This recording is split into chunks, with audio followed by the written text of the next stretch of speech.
On the phone, we have Boston Celtic great John Havlicek. He was an 8-time NBA champ. He was the NBA Finals MVP in 1974, a 13-time All-Star, a 4-time All-NBA team.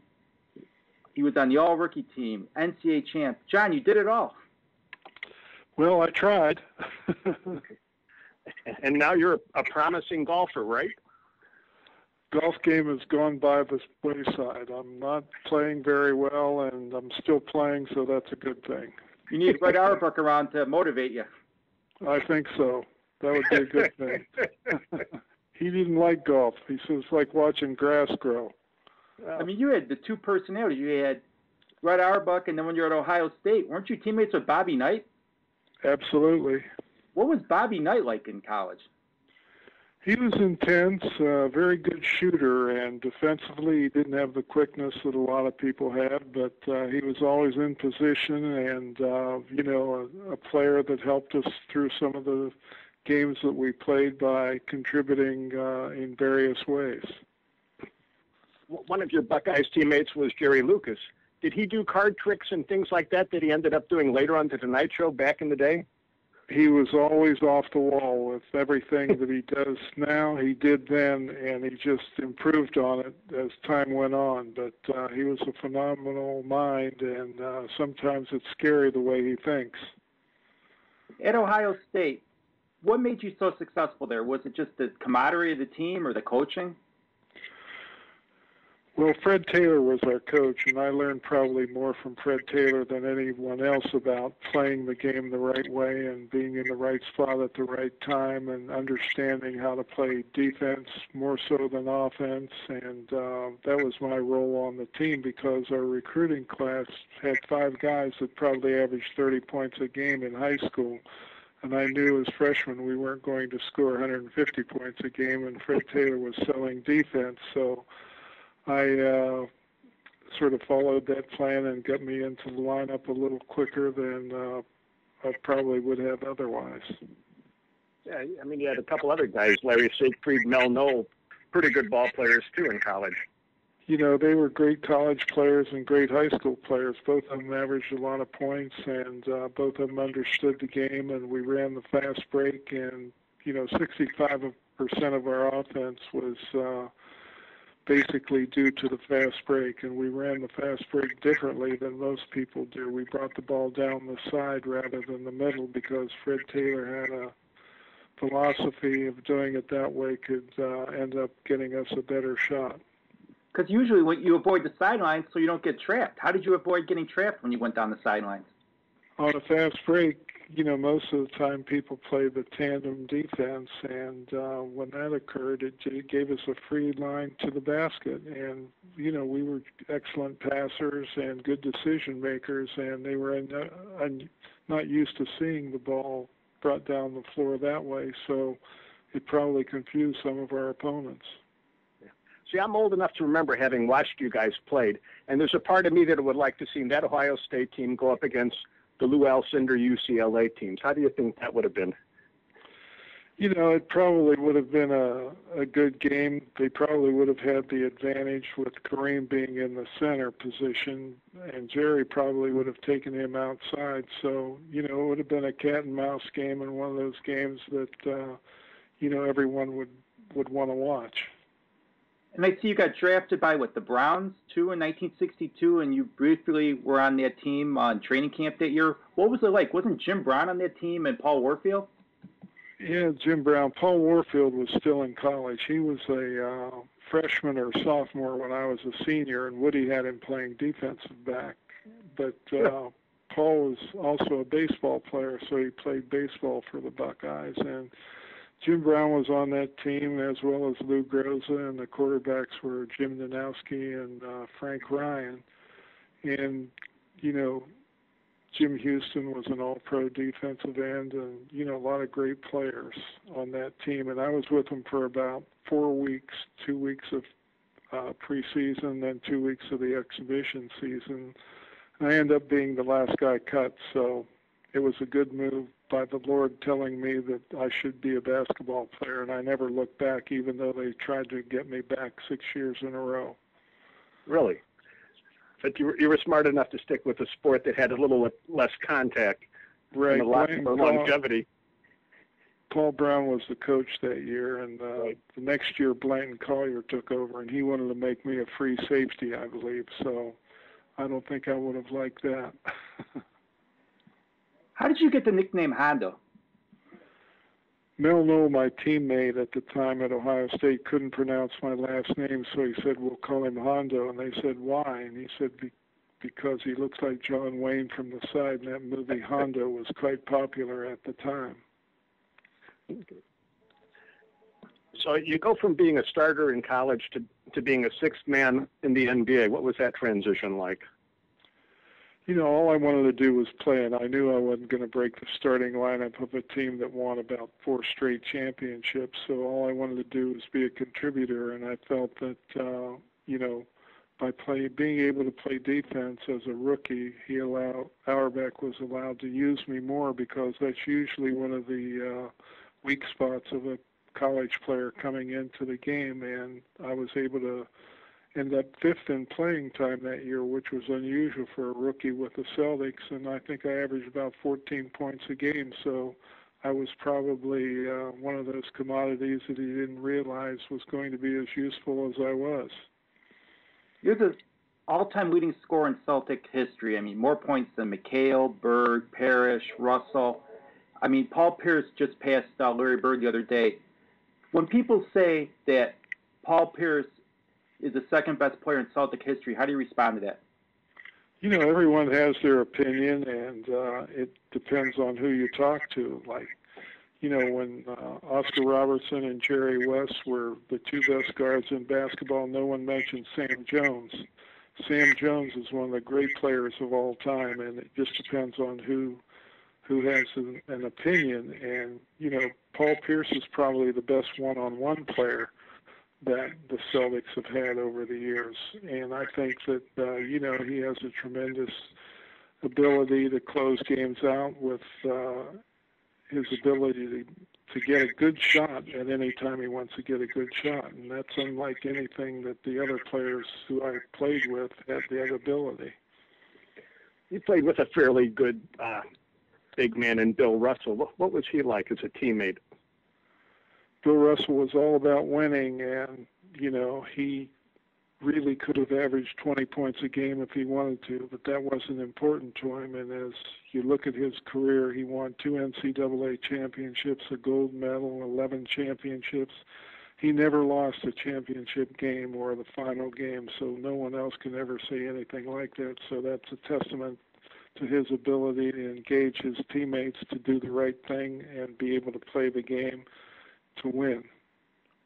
How was Red Auerbach able to get all these future Hall of Fame players on the Celtics? I mean, there was never a dry spell from the late 50s to, in essence, the late 70s. Well, the thing is, there were only 9 teams in the league, so I was drafted by the Celtics on the ninth pick in the first round. So there was a pretty good idea that you were going to end up with a decent player, even though you were drafting last.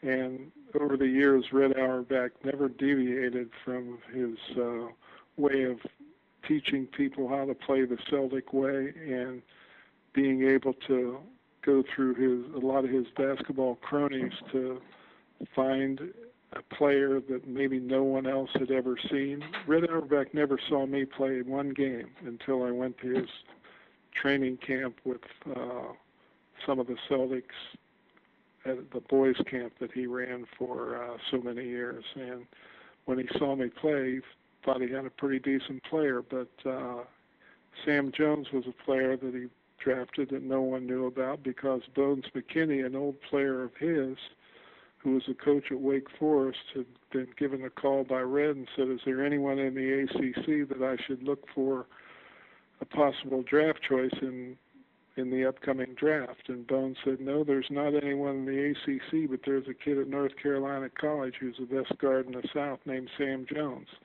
Red never saw Sam play, and he drafted him. So he had his sources and ways of going about drafting players. Will we ever see a dynasty again like the Celtics back in the day? I don't think you will, because people have the freedom of movement now. And, Red Auerbach never made a trade in the first 10 years that I was with the Celtics. Maybe not 10 years, maybe 7 years. But there was only one trade made, and that was Mel Counts for Bailey Howe after about 7 or 8 years, because he relied on the players that he had, and he was very loyal to them. And when we came into training camp, we were already ahead of everyone, because we didn't have to teach anyone but the rookie what the plays were and what the style was. How much of an advantage did the Boston Garden have for the Celtics?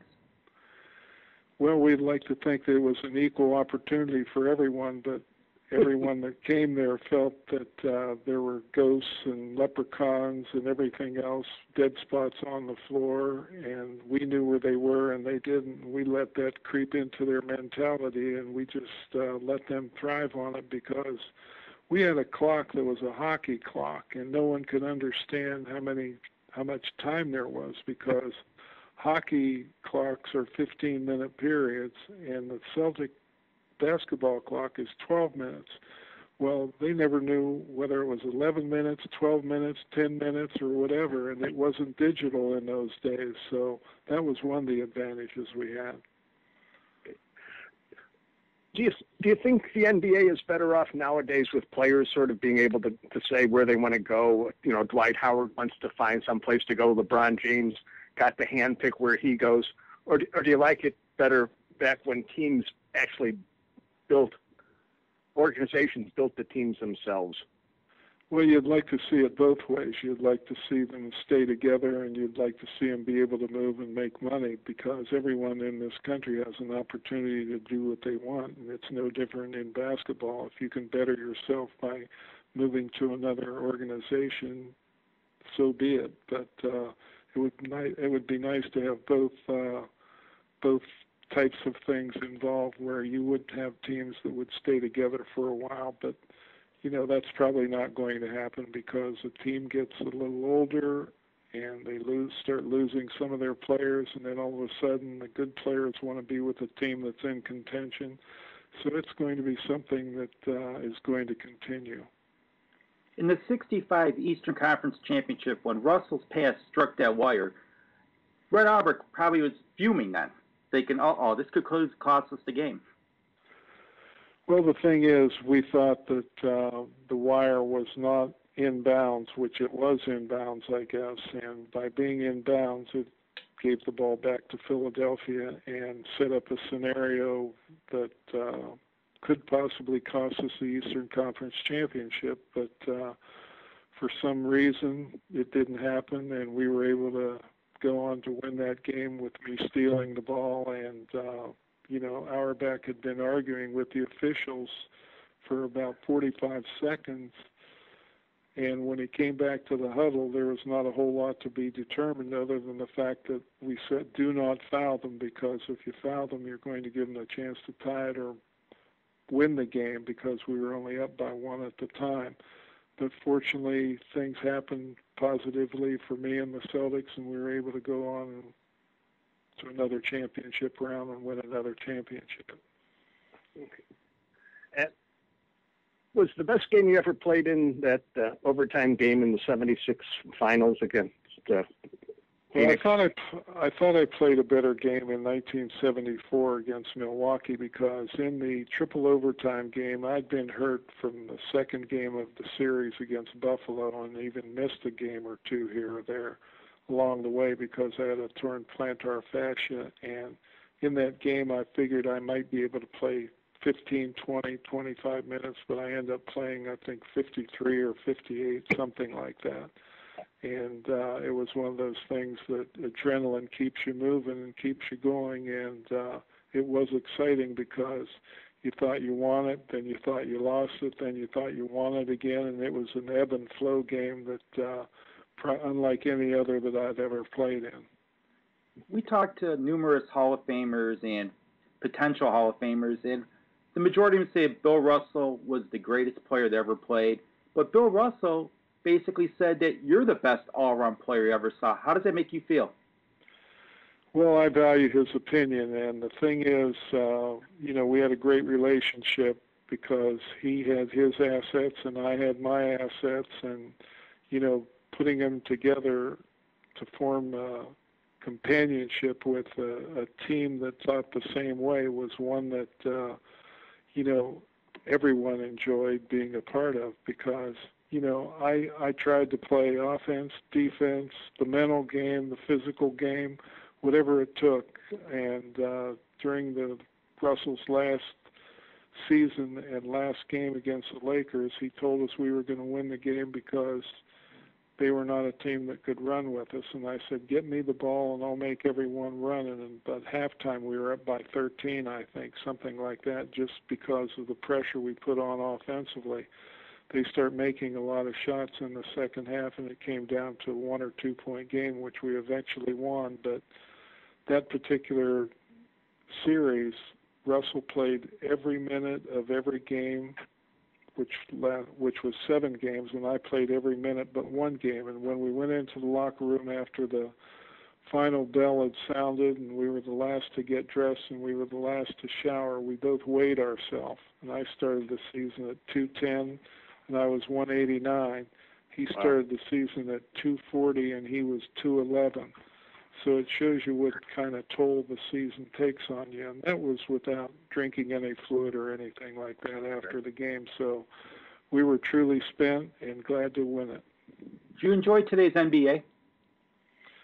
I enjoy the playoffs more than anything, but I'm more or less into my grandkids and family and that type of thing. I do watch it. I do watch college ball, and I enjoy the play of the new stars on the horizon and that type of thing. And Kevin Durant is one. And, of course, I'm in West Palm Beach in the winter, so I get a lot of coverage of the Heat. And they have 3 great players, and I'm sure they'll probably go on to win a championship at some point. How did you know when it was time to go, to call it a career?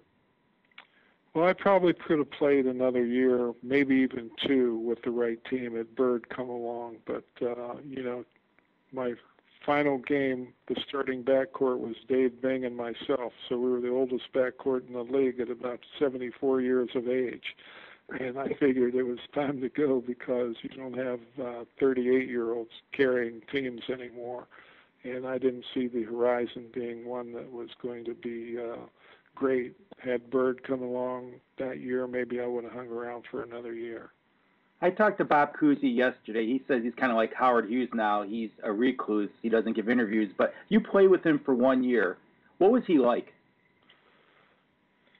I would love to have played with Cousy for 10 or 12 years because he liked to pass the ball, and I had good hands. And one of the things that we developed right away was the trust that we'd have. If he threw the ball to me, I was going to catch it, and he was all about assisting players making baskets. But, he was a great inspirational leader. He had a lot of mentality for the game and knew exactly what to do, what player to get the ball to, who was hot, who was not, how to direct the team in the offensive play calling situation and that type of thing. So he was a master point guard, that's for sure, and one of the best ever.